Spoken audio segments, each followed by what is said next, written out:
Érase una vez un príncipe apuesto y callado y una princesa tímida y bella que se enamoraron. Se llamaban Nicolás y Alejandra. Ella era de Alemania. La familia de Nicolás, los Romanov, habían gobernado Rusia durante casi 3 siglos y ahora él era el heredero al trono. My dream is someday to marry Alex.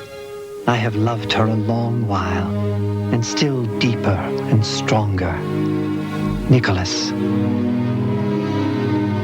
Su abuela, la reina Victoria, escribió: es imposible que la gentil y sencilla Alejandra llegue a ser la gran emperatriz de Rusia. Pero se casaron y todos los datos apuntan a que Nicolás y Alejandra se amaron el uno al otro hasta el día en que ambos murieron. When this life is ended, we will meet again in the other world. I love you. Those 3 words have my life in them. Alexandra.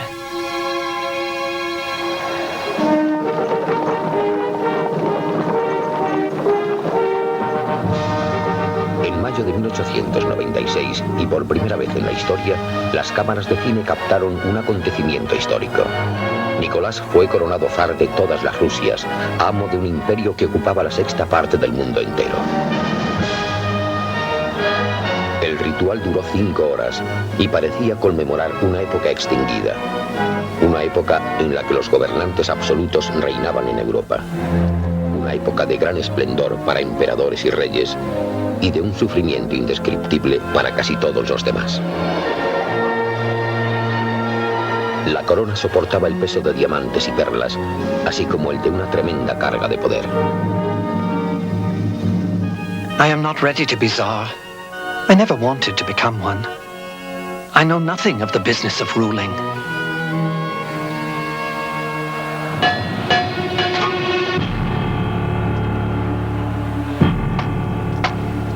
...21 años más tarde, el zar de todas las Rusias fue depuesto. Los comunistas subieron al poder y con el resurgir del hombre corriente erradicaron los símbolos de la realeza. Demolieron el pasado, borraron la historia, para después reescribirla.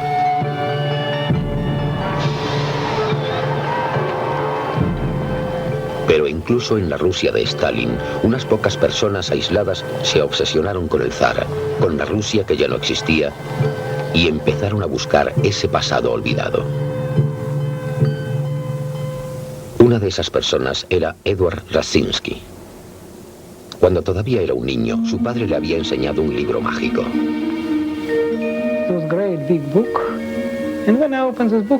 Era un libro muy grande. Y al abrirlo vi unas fotografías fantásticas.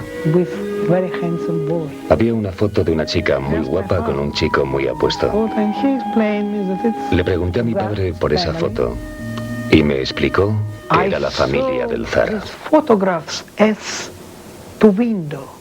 Vi a esas fotografías como una ventana. Era una ventana extraña y a través de ella vi una Atlántida, las interminables fotos de un mundo desaparecido. En el mundo triste y gris de la Rusia de Stalin, los colores románticos del pasado real parecían de un brillo imposible. Para Radzinsky, esta primera pincelada de una historia misteriosa supuso el principio de una obsesión de por vida.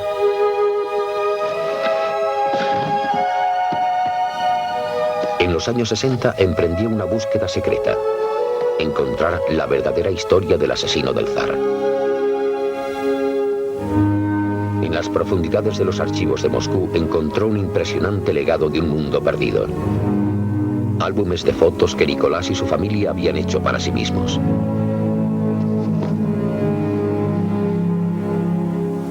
Los álbumes hablaban de palacios y yates, de grandeza pública y placeres privados.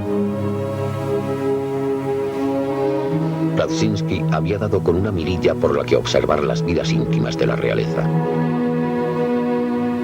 Pero los álbumes permanecerían encerrados en los archivos durante otros 30 años, prohibidos hasta ahora.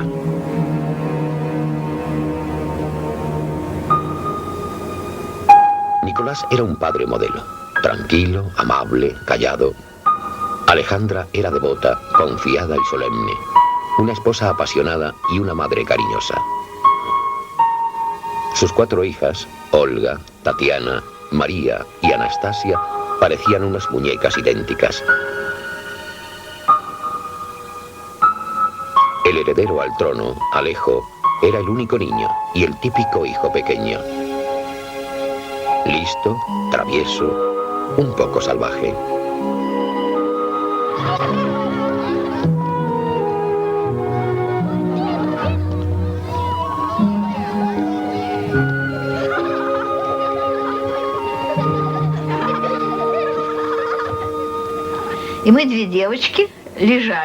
Nos sentábamos en las ventanas y esperábamos a que pasasen a caballo. Siempre les saludábamos con la mano. Vera Seviankovskaya es una de las pocas que todavía recuerda a la familia real. Su padre era criado del zar. Las niñas iban siempre con unos vestidos preciosos. Nos veían y sonreían.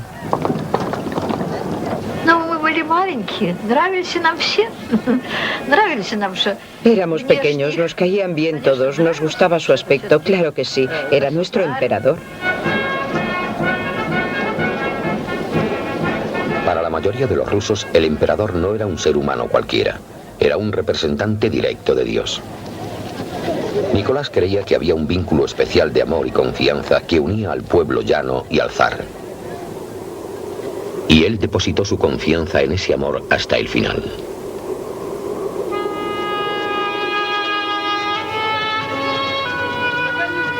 En público, el zar tenía que mostrarse digno. En privado, podía relajarse y la cámara era su juguete preferido.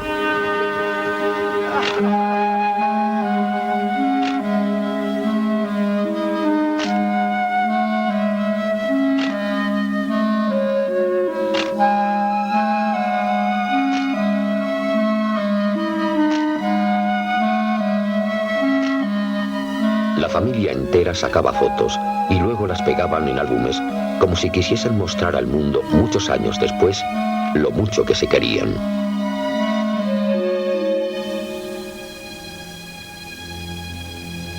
July 1918. I killed Nicholas point blank. A common grave was dug. The bodies were doused with sulfuric acid to prevent the stink of rotting.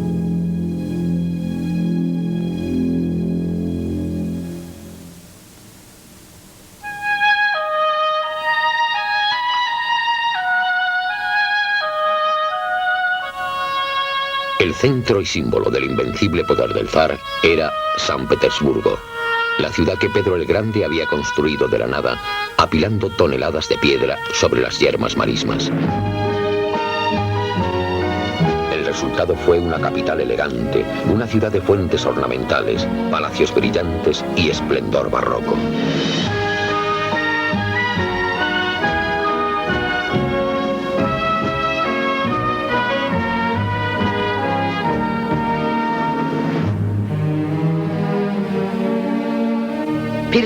San Petersburgo era sin duda la ciudad más emocionante, maravillosa y elegante donde vivir, y yo hubiese dado cualquier cosa por vivir allí, por ser una mosca en una pared, por verlo como era en aquella época. El Palacio de Invierno era un marco ideal para aquellos bailes. Tenían salones lo bastante grandes como para albergar a 5.000 parejas de bailarines.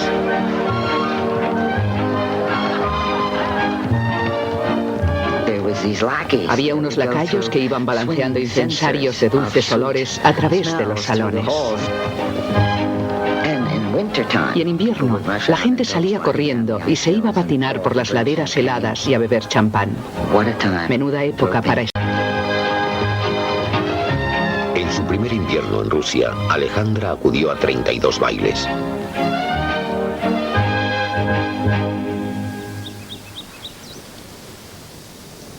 Pero la emperatriz nunca se encontró a gusto en los círculos sociales. La familia pronto se trasladó a 24 kilómetros a las afueras de San Petersburgo, al Palacio Alejandrino. Incluso en el campo tampoco era feliz. Nicolás estaba preocupado. She spends most of her time in bed. lives in seclusion and looks out of the window for hours. El problema de la emperatriz era Alejo. El heredero al trono era hemofílico, un hecho que la familia mantuvo en el más absoluto secreto. Intentaba portarse como el resto de los niños, pero no era como el resto de los niños. Al igual que muchos descendientes de la reina Victoria, su sangre no coagulaba. Hasta para un rápido juego en una hamaca, había que cubrir tanto la hamaca como el suelo con paja suave. Aún así, la frágil salud de Alexei no le impedía expresar su naturaleza imperial.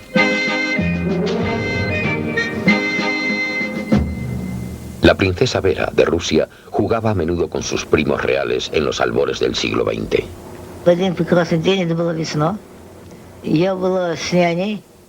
Era un día de primavera muy bonito. Yo estaba con mi niñera y nos encontramos con el heredero. Todavía había nieve en el suelo y había un charco muy grande. Así que el heredero miró al charco y a mí y de repente me dijo: Vera, adentro. No me hizo falta que me dijese más. Me tiré directamente al charco. Mientras la familia jugaba en su parque imperial, el descontento empezaba a bullir por debajo. En 1902, León Tolstoy, uno de los escritores más grandes de la historia, escribió al zar: I should not like to die without having told you what I think of what you're doing. The prisons are filled with persons sentenced for political reasons. Troops ready to fire on the people have been sent into every city. And the peasants are getting poorer every year. Famine has become a normal phenomenon. Rusia se estaba desintegrando.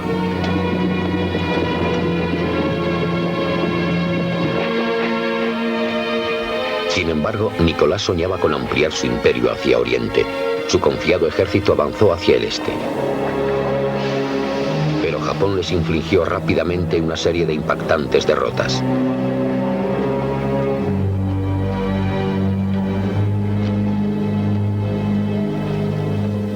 Las noticias de la humillación en el extranjero encendieron las protestas en casa.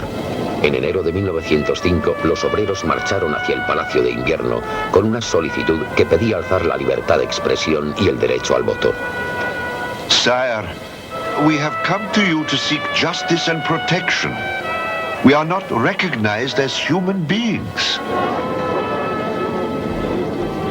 Cantaron Dios salve al zar, y los retratos de Nicolás flotaron sobre el gentío. Pero las tropas les cortaron el paso.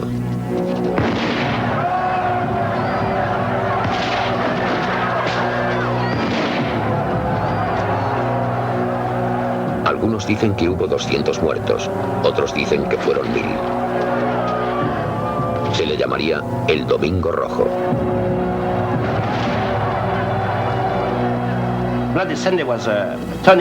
El Domingo Rojo fue un punto de inflexión en la relación entre el zar y su pueblo. Después del Domingo Rojo, el pueblo dejó de creer que el zar era un padre y vio que era un hombre que mataba a su gente. Fue un gran cambio y desde aquel día la revolución fue inevitable. El zar pasó a ser conocido como Nicolás el Sangriento.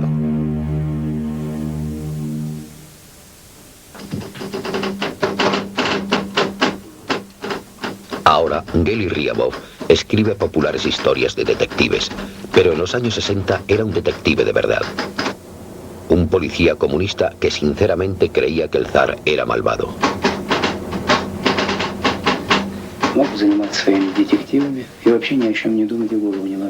Podría escribir mis historias de detectives, vivir mi vida sin preocuparme por nada, pero a veces si miramos hacia atrás, encontramos una herida. Algo que cuando encuentra su camino hasta el corazón, se queda ahí para siempre.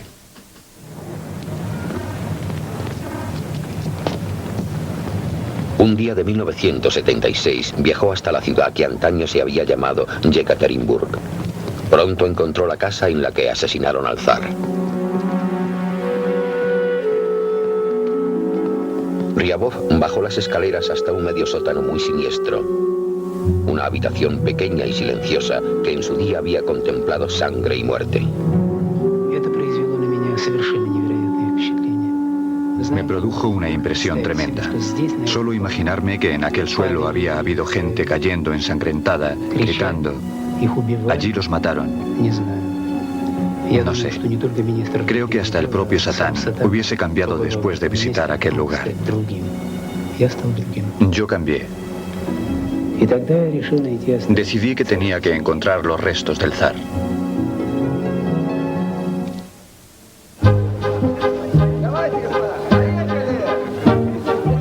El zar era un hombre al que le gustaba jugar.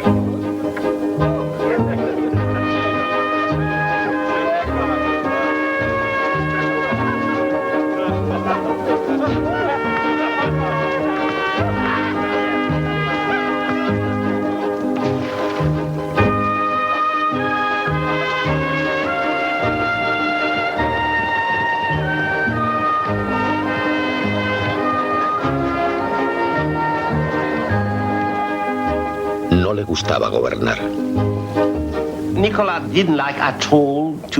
A Nicolás no le gustaba nada estar con sus ministros porque le resultaba aburrido. Prefería ir de caza. La caza era su pasión número uno. Un día se le olvidó acudir ante sus ministros y su criado le dijo: Señor, por favor, no olvidéis vuestro deber. Mi deber es ir de caza porque esto es lo que me gusta. Pero el Domingo Rojo disparó las manifestaciones y las huelgas. A finales de 1905, el país estaba paralizado. Dear sweet Mama, my prayers for you will be especially fervent during this holiday. It has been so cozy here. Thank God the uprising was crushed. Tras los disturbios vino la represión. Más de 5.000 izquierdistas fueron condenados a muerte. Miles más fueron enviados a realizar trabajos forzados en Siberia. Les Rasgon, nacido en 1908, se crió bajo el reinado del zar. Pronto pasó a ser un acérrimo defensor de la revolución.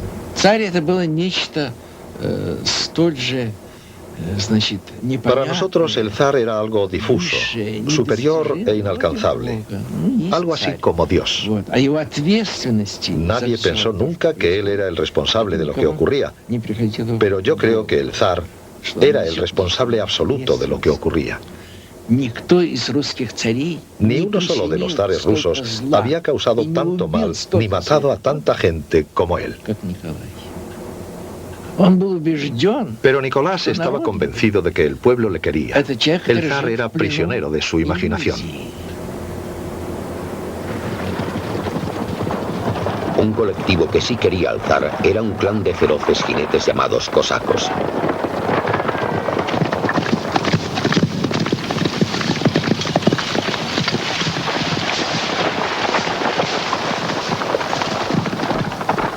El abuelo de Sasha Smyk, un cosaco, sirvió al mando de Nicolás.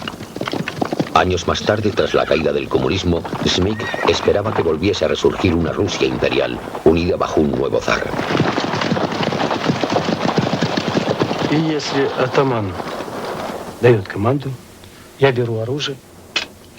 Si mi jefe me da una orden, cojo mi arma, una espada, y hago lo que él me ordena. Eso fue lo que le enseñaron a mi abuelo. Estaba dispuesto a morir por el zar. Estaba dispuesto a matar a todo enemigo del zar. Eso es lo que significa ser cosaco. Великая единая неделимая Россия, ура! Ура! Ура! Ура! Миссия казачества заключается именно в том. La misión de un cosaco es hombres por el sendero de la gloria. Hasta el renacimiento de la Rusia imperial. Debemos ser los primeros. Todo el mundo nos seguirá. Давайте поменем нашего бывшего покойного императора Николая II. Это возврат к 17 году. Queremos regresar al pasado, pero es un regreso difícil. La sangre volverá a derramarse, pero debemos regresar a donde nos perdimos y volver a empezar con un nuevo zar. Сейчас возникает Algunas personas de nuestra cultura están creando una imagen completamente mítica de cómo vivía el pueblo en la Rusia zarista. Creo que están tiñendo la historia de romanticismo.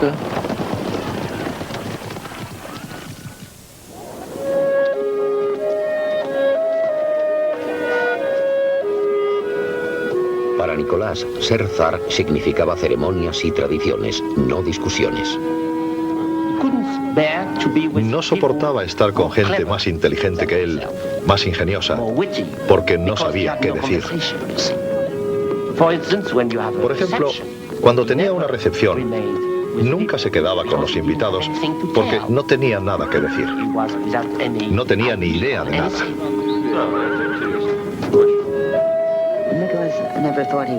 Nicolás nunca pensó que era un hombre muy brillante.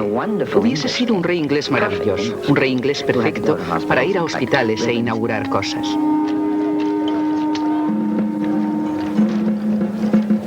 Nicolás presidió innumerables desfiles militares. Con frecuencia se llevaba a Alejo consigo para que fuese aprendiendo. Alejo celebraba la ocasión con sus acuarelas.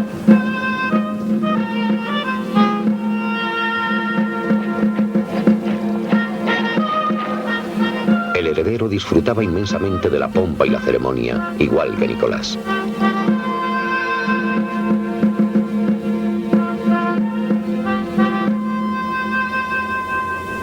Pero a Alejandra no le gustaban las constantes exigencias de su deber. Las cumplía, pero no lo soportaba. Su mente estaba en otra parte, en la enfermedad secreta de Alejo. Ella creía que su niño estaba perdido. Así que Alejandra se encomendó a Dios.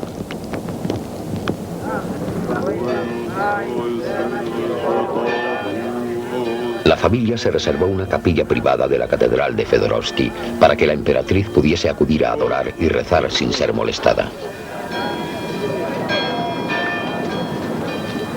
Al parecer, sus plegarias recibieron respuesta.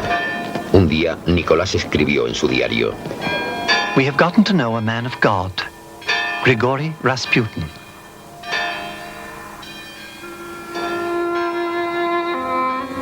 No parecía demasiado santo. Tenía el pelo grasiento y la barba salpicada con restos de comida. Rasputín comía la sopa de pescado con las manos, pero pronto se convertiría en uno de los hombres más poderosos de Rusia. El momento crucial llegó en verano de 1912. Una tarde, Alejo se dio un golpe en un bote de remos. Semanas más tarde, la hemorragia interna continuaba. Last night the poor darling suffered intensely. He kept repeating, "Oh Lord, have mercy upon me." Rasputín era un curandero muy moderno. Curaba por teléfono y telégrafo. Esta vez envió un telegrama desde Siberia. God has seen your tears and heard your prayers. Do not grieve. The little one will not die. El niño sobrevivió. Para Alejandra, Rasputín era el salvador de su hijo. Creía sin ninguna duda en la santidad del monje. Pero era una clase de santidad muy peculiar. Rasputín se entregaba sin freno a la bebida y el libertinaje. Un informe policial decía: At about 11 p.m., the well-known Grigory Rasputin arrived at the restaurant. Rasputin bared his sexual organs and carried on a conversation with the singers, giving some his handwritten notes, such as, "Love unselfishly." Las historias resultaban tan ofensivas que la zarina no las creyó ni por un momento. If we let our friend be persecuted, we and our country will suffer for it. Rasputín le dijo: Love heaven. It comes from love. Love the clouds, for that is where we live. Seguiría leyendo sus palabras hasta el día de su muerte.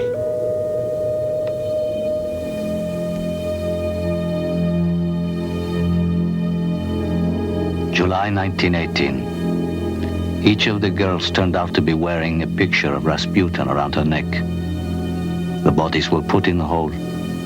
No trace remained. The secret was kept.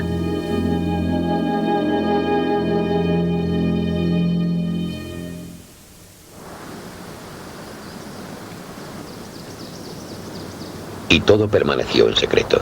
Durante 60 años nadie había podido encontrar el lugar donde fue enterrada la familia del zar. Entonces, en 1976, Geli Ryabov inició su propia búsqueda.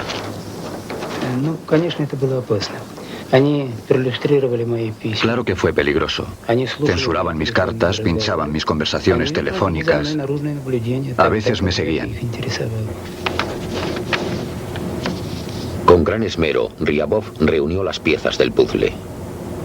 Piezas de mapas, notas, viejas fotos recuperadas de los archivos. Al fin le entregaron un informe secreto escrito por el hombre que había dirigido la ejecución. Describía el entierro con todo detalle y guió a Geli y a su equipo hasta el lugar preciso.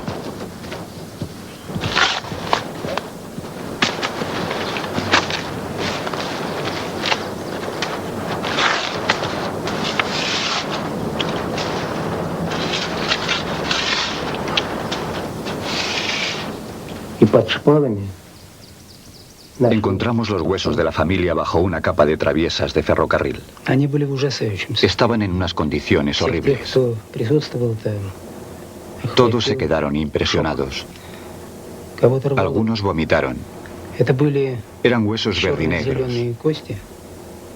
Los cráneos estaban hechos pedazos. Los huesos de la cara estaban partidos. Los golpes de los rifles les habían destrozado la cara. Fue horrible. Realmente horrible. Ryabov se llevó 2 cráneos a Moscú con la esperanza de identificarlos, pero ningún forense experto se atrevió a realizar las pruebas. Así que Ryabov devolvió los cráneos a su tumba, donde permanecerían ocultos durante otros 11 años.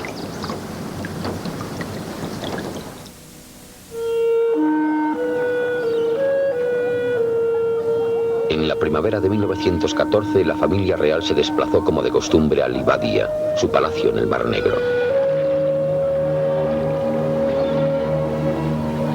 Estaban todos muy alegres.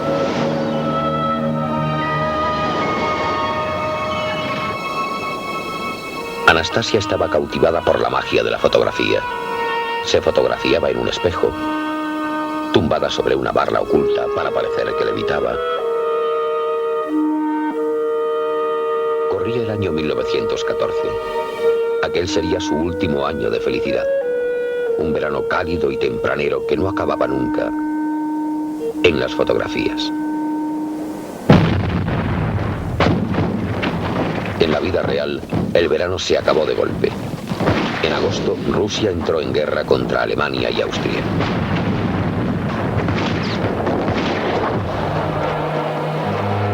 El comienzo de la Primera Guerra Mundial generó el surgimiento de un espíritu nacionalista. Las disensiones se olvidaron. En la plaza de Palacio, Nicolás y Alejandra salieron a su balcón. La inmensa muchedumbre coreó "Dios salve al zar". Nicolás se santiguó y lloró. A magnificent impulse has gripped all Russia. From the heart of the Russian land, I send my valiant warriors fervent greeting. God is with us. Pero Dios no ofreció una ayuda inmediata. Las pérdidas rusas resultaban abrumadoras.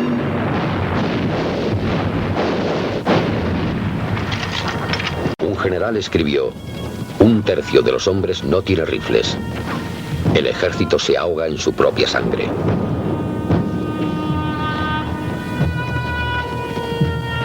Tras un año de guerra y muerte, el zar tomó el mando del ejército en persona.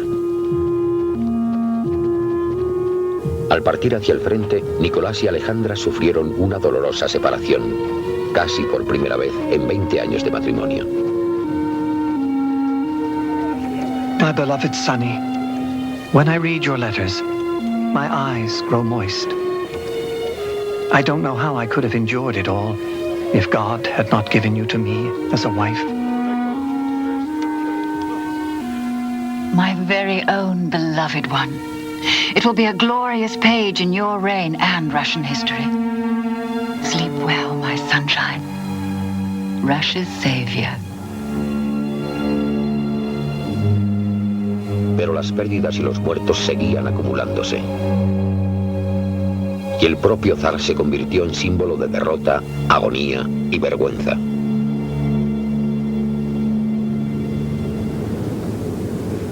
Mientras Nicolás estaba fuera, gran parte del gobierno de Rusia recaía sobre Alejandra y Rasputín. La zarina empezó a alejar a los enemigos del monje de las posiciones de poder y le suplicaba a Nicolás que le hiciese caso. Darling, show to all that you are the master and your will shall be obeyed. The time of indulgence and gentleness is over. Why do people hate me? Because they know I have a strong will. A los pocos meses, el zar había cesado a todo su consejo de ministros. El rumor se propagó por la ciudad. Alejandra había nacido en Alemania y, según la gente, era una espía enemiga. La emperatriz y el monje pasaron a ser las dos personas más odiadas en Rusia. El siguiente paso era algo predecible. Incluso el propio Rasputín lo predijo. Tsar of Russia, if you hear the sound of the bell which will tell you that I have been killed, you must know this. None of your children will remain alive. They will be killed by the Russian people. Pray. Be strong.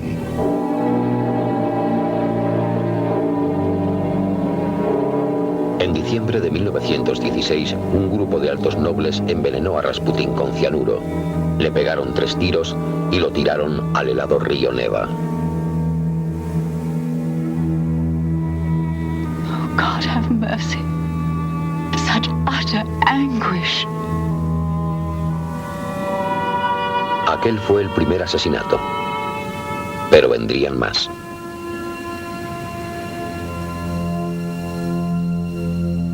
July 1918. The bullet ricocheted, jumping around the room like hail.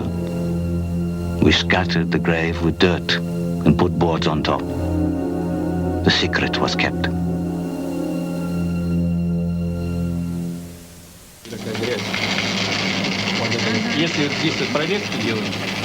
En julio de 1991, antes de la caída del comunismo, un cineasta llamado Sergei Miroshnichenko recibió una película impresionante. Había sido filmada en secreto por la policía y mostraba cómo el gobierno soviético llevaba a cabo una excavación clandestina en el bosque donde Gary Ryabov había vuelto a enterrar unos huesos humanos.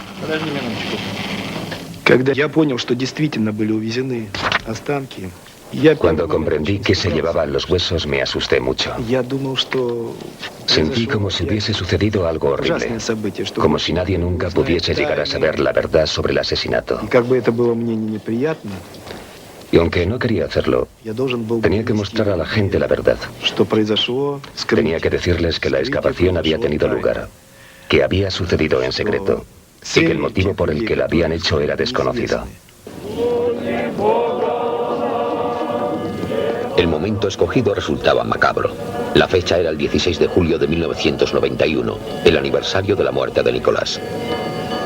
A 19 kilómetros de la excavación se estaba celebrando una ceremonia en el lugar del asesinato.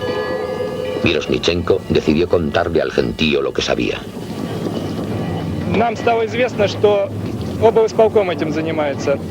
Мы требуем, чтобы нам указали, где находятся останки сейчас, почему это было произведено. Теперь самое страшное, что происходит, на мой взгляд, это то, что теперь ничему верить-то ведь нельзя. Что скрывать? Сейчас ведь не то время, чтобы скрывать. Pero mientras Sergei hablaba, los huesos estaban siendo empaquetados y robados en secreto. Volvían a ocultarnos la historia.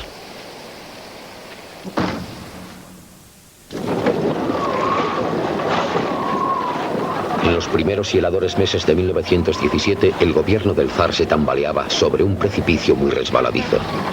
La interminable guerra iba mal. En casa, el pueblo estaba hambriento, helado y enfadado. Los disturbios empezaron a convertirse en una rebelión. All this talk is ridiculous. How could Nicky share his divine rights with a parliament? Alejandra recomendó la fuerza. Lovey, be firm.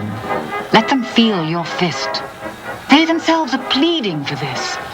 It's a movement of hooligans, boys and girls running around shouting about no bread, just to stir up excitement. Pero la revolución rusa ya había nacido hacía 3 días. Nicolás envió un telegrama desde el frente. I order that the disorders be ended tomorrow. Nicholas. Demasiado tarde. Los soldados encerraron a sus oficiales y se unieron a los obreros en las manifestaciones. Las banderas rojas ondeaban por todas partes. El gobierno zarista se había hundido por completo.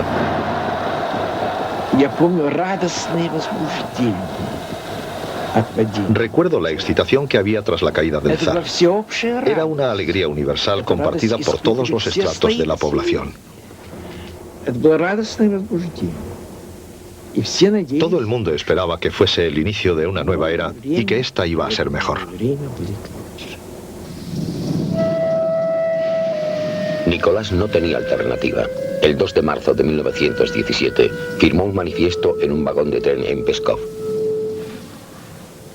We have recognized it as a good to abdicate the throne of the Russian state. May the Lord God help Russia. My beloved, soul of my soul, oh, how my heart bleeds for you. Left Pskov at 1 in the morning with a heavy heart.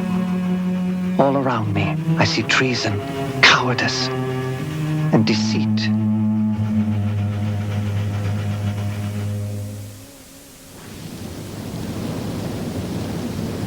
El 9 de marzo, el zar regresó a su hogar en el Palacio Alejandrino. La familia no podía salir del Parque Imperial, pero la vida no era desagradable. Todavía tenían a sus criados abisinios con chaquetas oro y carmesí. La familia se mantenía ocupada.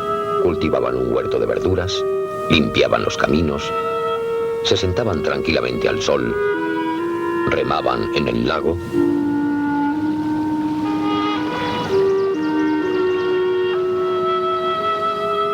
A medida que se deterioraba su salud, Alejandra se desahogaba contra su país de adopción. Oh, people, people. Pitiable, spineless milksops. Without character, without love for the motherland or for God.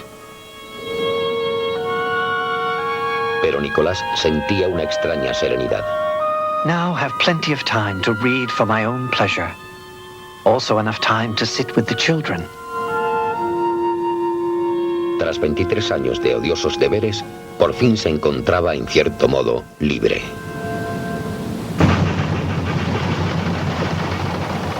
El 31 de julio, la familia se embarcó en un tren junto con un tutor, un profesor, un médico, damas de compañía, ayudas de cámara, cocineros, lacayos, un peluquero, un ayudante de vestuario, un escriba y un criado de vinos.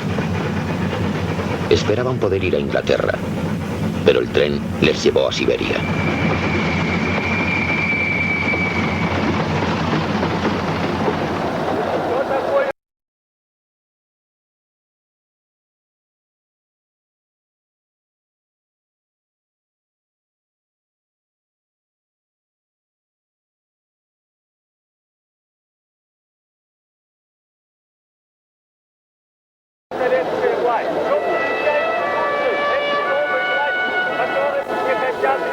Aquel octubre comenzó el régimen de Lenin y del comunismo.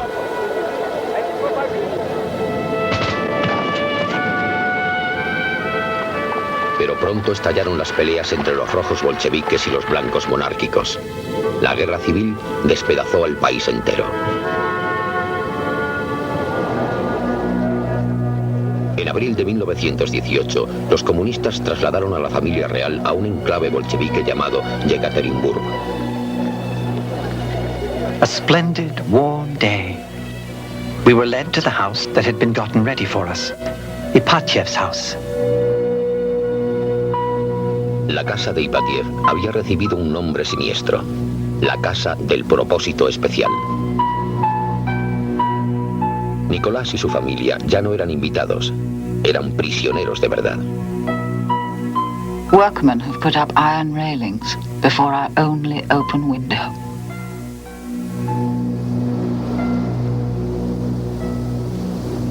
A medida que se acercaban las fuerzas promonárquicas con la esperanza de liberar a la familia, Nicolás hizo una última anotación en su diario. The weather is mild and pleasant. No news from outside.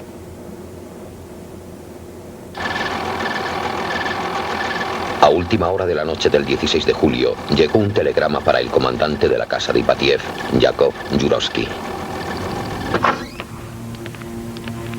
I led them down the staircase to the basement room.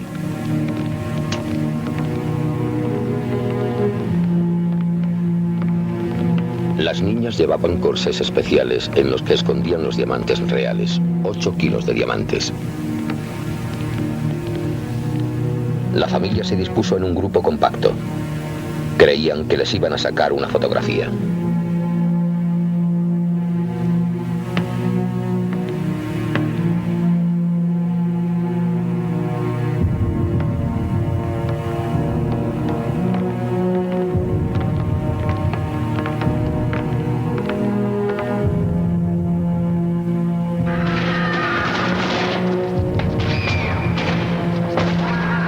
Killed Nicholas point blank.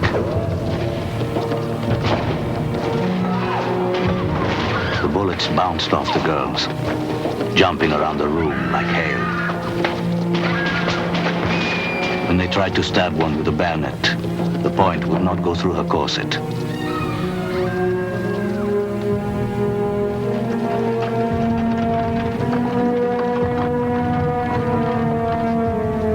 A common grave was dug.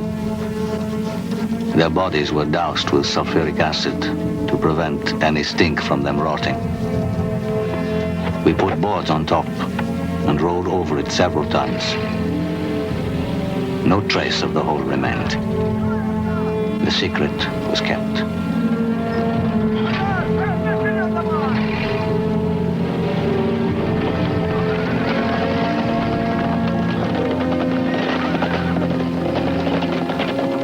El último zar pronto entró en el territorio de las leyendas.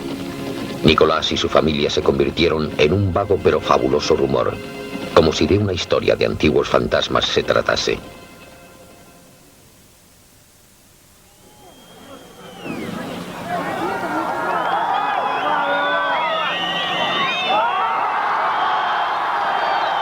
...73 años más tarde, en 1991, la Unión Soviética se hundió.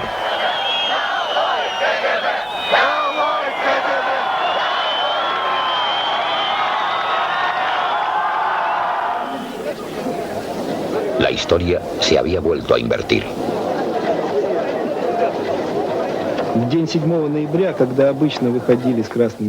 Vendían retratos del zar. Me pareció algo muy extraño y sorprendente. Era un 7 de noviembre, la fecha en que la gente solía manifestarse con banderas rojas. Solo que esta vez había muchos manifestantes a favor de la monarquía.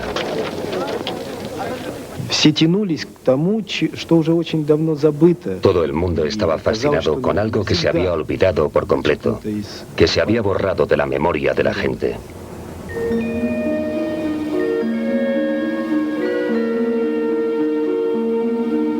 Tras el repentino desplome del sistema comunista, nada en Rusia parecía estable. Incluso el pasado estaba cambiando.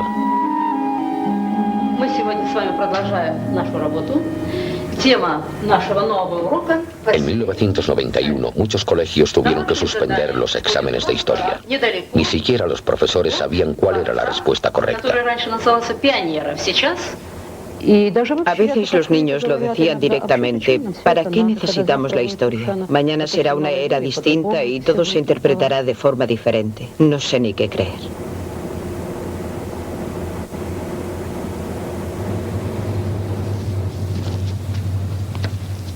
Aquel otoño, Miroshnichenko empezó a filmar a la gente que acudía junto a la cruz que señalaba el lugar de la muerte del zar. La casa del propósito especial había sido derruida por el régimen comunista en 1977. Empecé a observar a la gente que acudía a la casa de Ipatiev. Algunos religiosos llegaban y rezaban. Otros se casaban allí. Otros sacaban fotos de la cruz. Otros bebían vodka. Algunos llevaban flores y otros robaban las flores.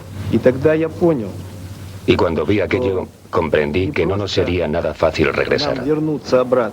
El camino de vuelta a casa va a resultar muy largo.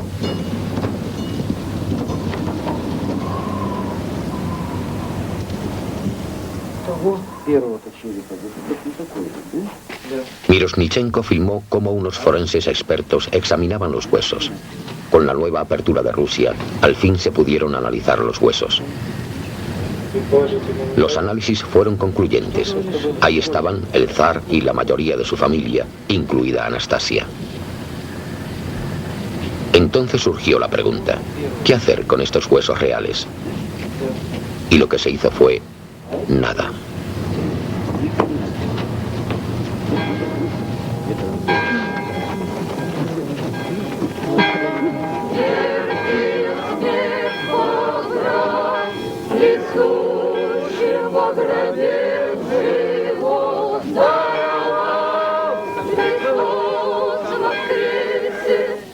En los años que siguieron a la caída del comunismo, pasó a ser un ritual celebrar el 19 de mayo, el cumpleaños del último zar. En la catedral de Fedorovsky se levantó un busto de Nicolás II, el primero del zar en Rusia desde su muerte.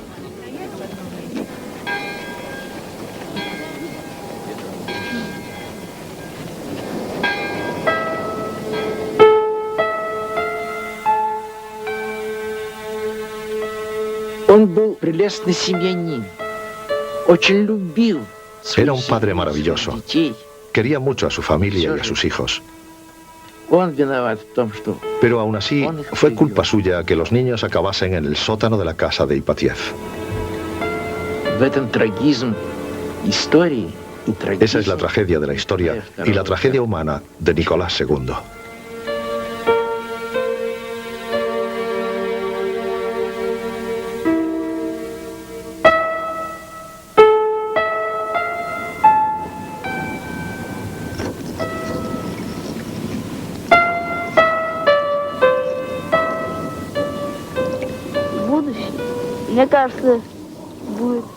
El futuro.